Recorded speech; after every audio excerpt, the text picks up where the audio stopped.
खेड दापोली महामार्गावरील बहिरेवली फाटा येथे आज बुधवारी रात्री 8 वाजण्याच्या सुमारास ट्रॅक्टरनं दुचाकीवरील दोघांना उडवल्याची घटना घडली आहे। यामध्ये दुचाकीवरील दोघे जण गंभीररीत्या जखमी झाल्याची घटना खेडमध्ये घडलेली आहे। अपघातानंतर ट्रॅक्टर चालकानं घटनास्थळावरून पळ काढलाय। अमोल बाबू पवार वय 49, विनोद बाबू पवार वय 25 असं गंभीररीत्या जखमी झालेल्यांची नावं आहेत। अपघाताची माहिती मिळताच पोलीस तातडीने घटनास्थळी पोहोचलेत। अपघातामुळे काही काळ वाहतूक देखील खोळंबलेली होती।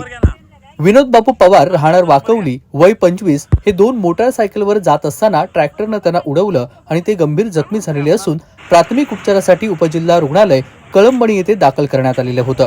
परंतु सिरियस असल्यामुळे दोन्ही पेशंट डेरवण हॉस्पिटल येथे पाठवण्यात आल्याची माहिती समोर येते आहे। तेजस बोरकरे, कोकण कट्टा न्यूज, खेड, रत्नागिरी।